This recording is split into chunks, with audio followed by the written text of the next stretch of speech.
안녕하십니까. 데이터 통신 수업을 진행하도록 하겠습니다. 오늘 학습할 내용은 GitHub 파이파이퍼 프로젝트를 통해서 이 소리를 디지털에서 아날로그에서 디지털로 변환하는 내용을 학습하도록 하겠습니다.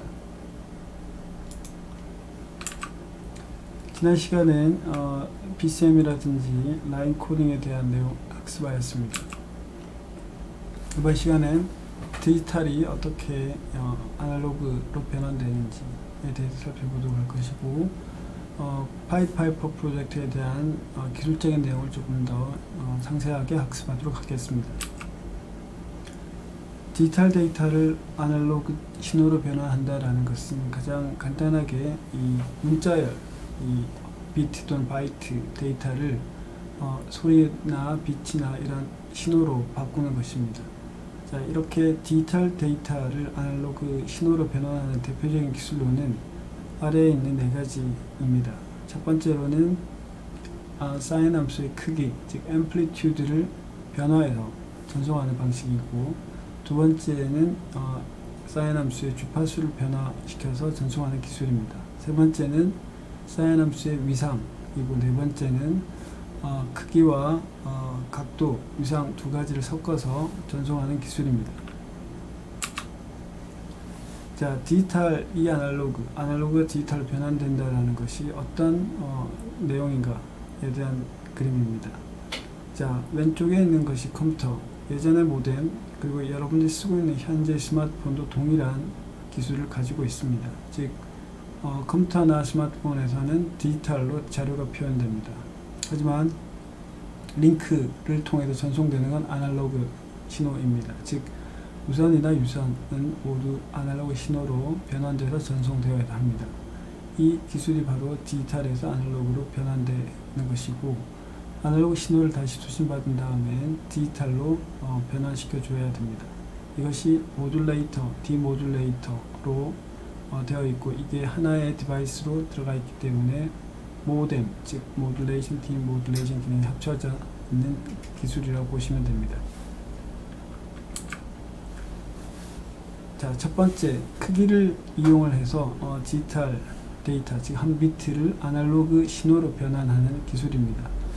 이 그림에서 보면 크기가 1 또는 크기가 0을 이용을 해서 크기가 1인 아날로그 신호, 즉 사인 함수가 있으면 1, 없으면 0으로 표현할 수가 있고, 이게 하나의 신호가 1초에 5개의 비트가 전송되도록 보내고 있습니다. 그래서 비트 전송률은 5가 되고, 신호가 몇 개 있는가, 즉 신호가 하나의 시그널 엘리먼트라고 하는 단위로 보내고 있기 때문에 5는 5입니다.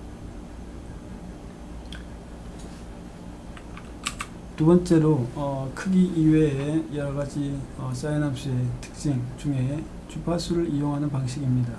즉 주파수가 높은 것을 이용을 해서 보내는 게 하나가 있고, 이 두 번째 삼각함수는 주파수가 왼쪽이랑 다릅니다.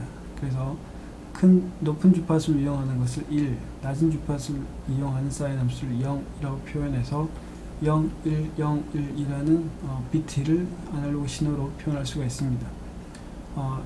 1초 동안에 5개의 비트로 보내도 표현하고 있고, 신호는 하나씩 표현하고 있기 때문에 5로 같이 되고 있습니다. 사인 함수의 또 다른 특징으로 신호의 위치입니다. 시작 위치를 처음이랑 두 번째는 반대되게 바꾸었습니다. 즉 신호를 바꾸어서 비트를 표현하고 있습니다. 이게 페이지 쉬프트 키잉 방식입니다. 자, 그 다음으로는 신호를 보낼 때 이 크기와 각도를 섞어서 보내는 방식이 있습니다. 이게 QAM이라고 하는 것인데, Quadrature Amplitude Modulation, 즉 4개의 신호를 구분해서, 즉 신호의 크기와 0이죠. 여기는 1, 루트 2, 그 다음에 1, 각도는 0, 45, 90이라는 신호를 바꾸어서 보내게 되면 4개의 신호를 보낼 수가 있습니다. 마찬가지 여러가지 형태의 모양이 가능하고, 여기는 16개의 신호를 보낼 수가 있습니다. 자, 이 그림에서 16컴에 대한 내용을 학습할 수가 있습니다. 즉 16컴은 크기와 각도를 다르게 주어진 디지털 신호를 아날로그로 바꿔서 보내는 방식인데, 16컴이라고 하는 건 16개의 신호를 이제 서로 다르게 주는 것이고, 결국은 16개의 신호는 4비트라는 걸 알 수가 있죠. 그래서 4비트의 디지털 데이터를 16컴으로 아날로그 전송으로 바꿔서 보낼 수 있다는 것입니다. 자, 컴 기술은 우리가 현대의 이 모뎀, 그리고 이전에 사용했던 DSL 케이블 모뎀에서 사용했던 내용에 모두 다 포함되어 있고, 여러분들이 사용하고 있는 스마트폰에서 반드시 포함되어 있습니다.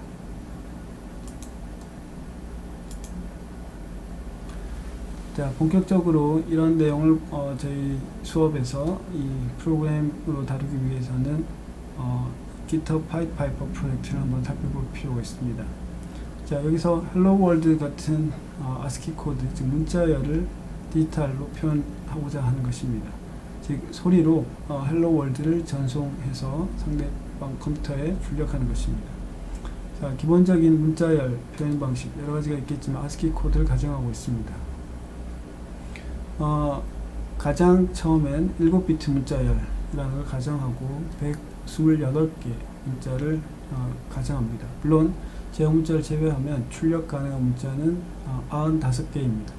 아래와 같이 A, B, C 대문자 A, H 등이 이 41, 48, 이 16진수를 표현할 수가 있습니다. 자, 7비트를 전송할 때 95개의 서로 다른 아날로그 신호로, 즉 소리로 표현하는 것입니다.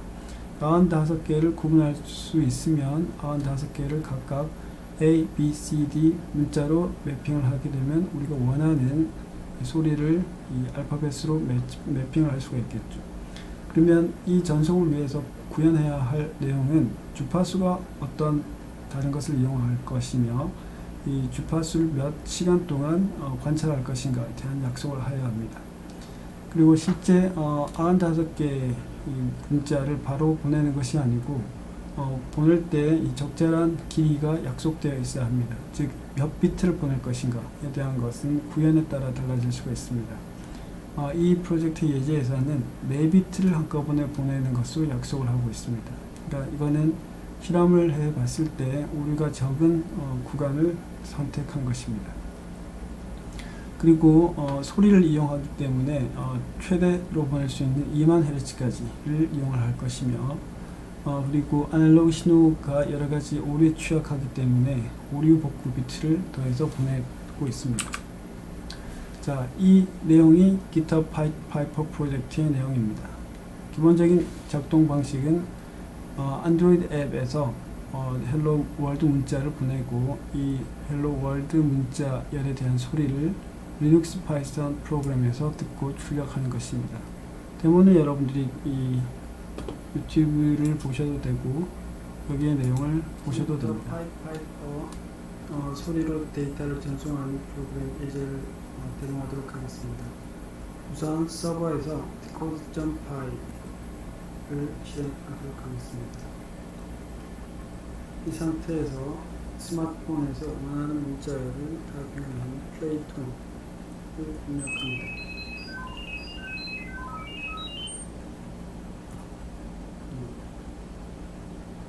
소리에 오류가 발생하면 이 정확한 소리를 구분하지 않아서 오류가 발생할 수 있습니다.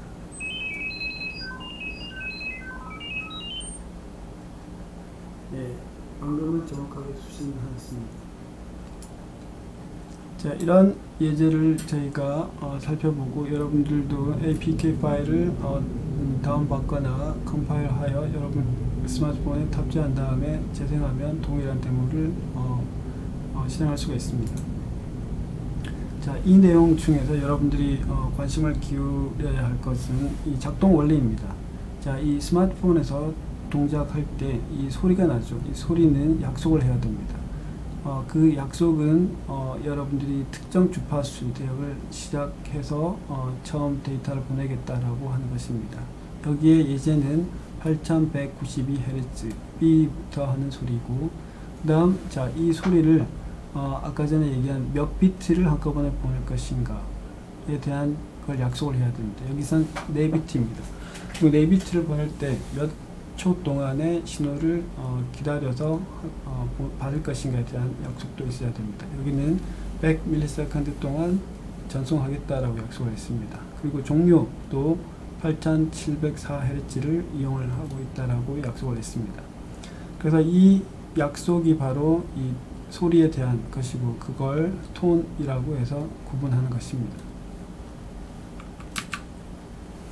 조금 더 구체적으로 살펴보면 약속, 즉 프로토콜을 정의를 하는 것은 디지털 데이터를 아날로그를 디지털로 변환하는 것을 약속을 한 것입니다.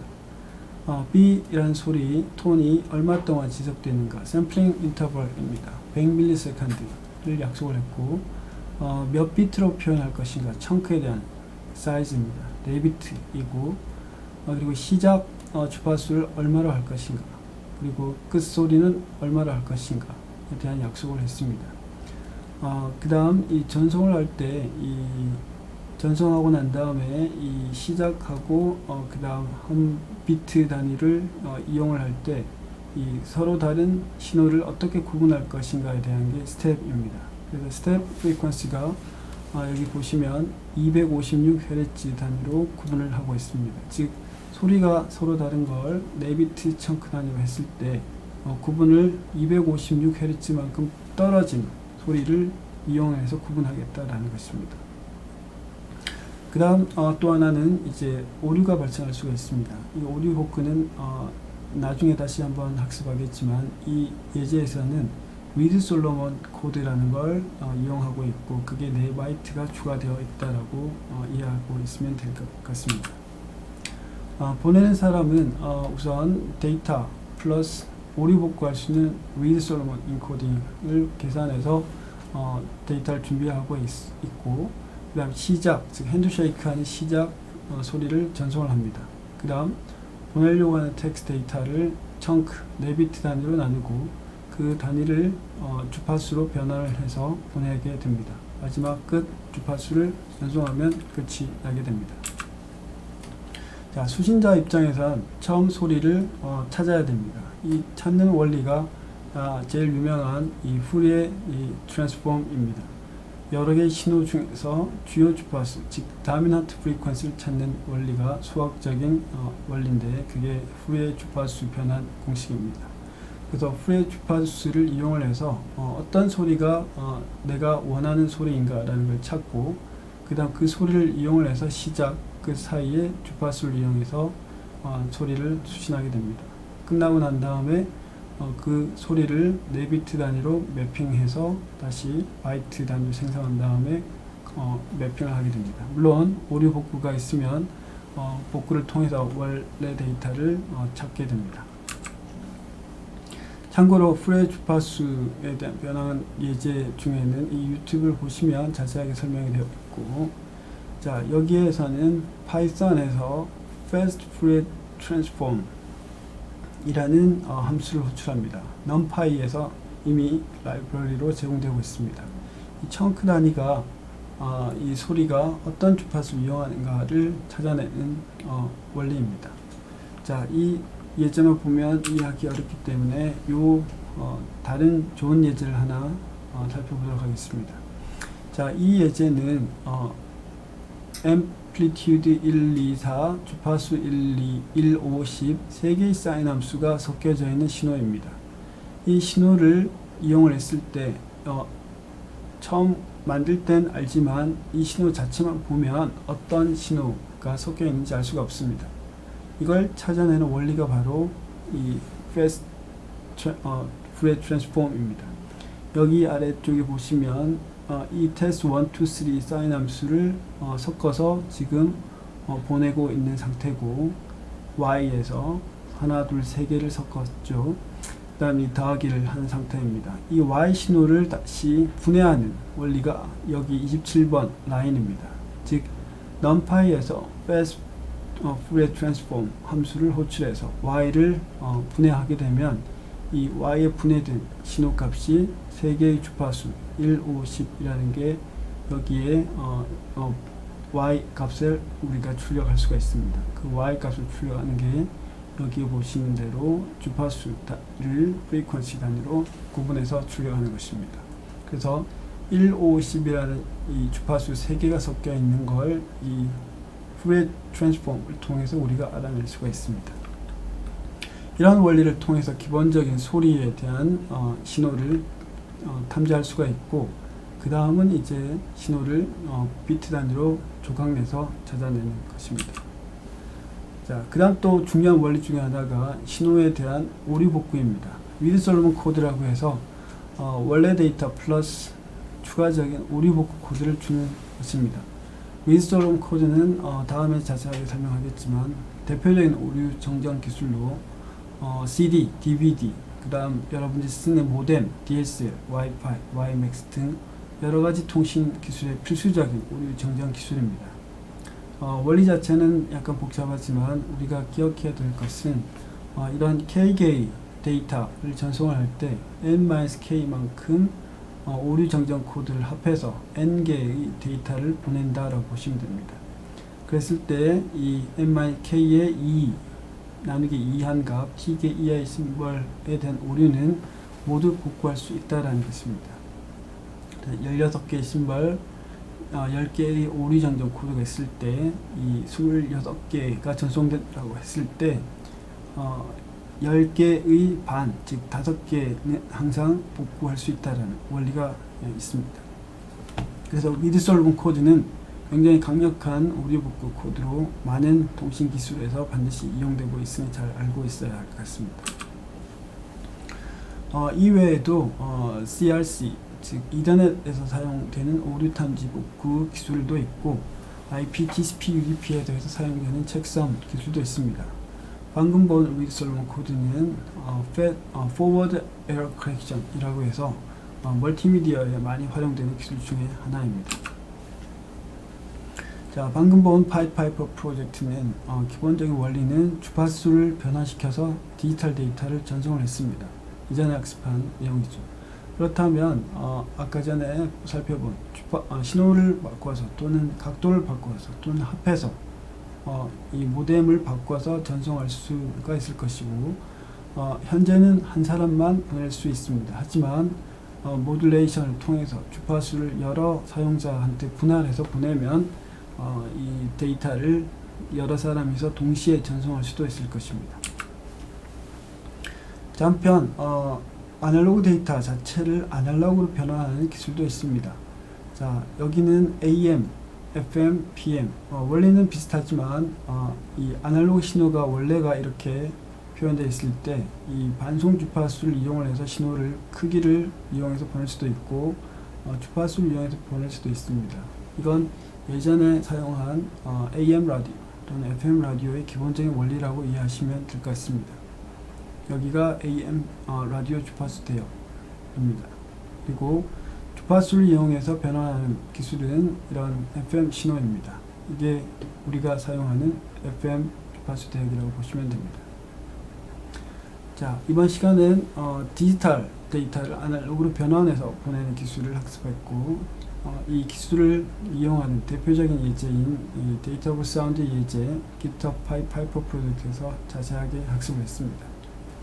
이상으로 마치도록 하겠습니다.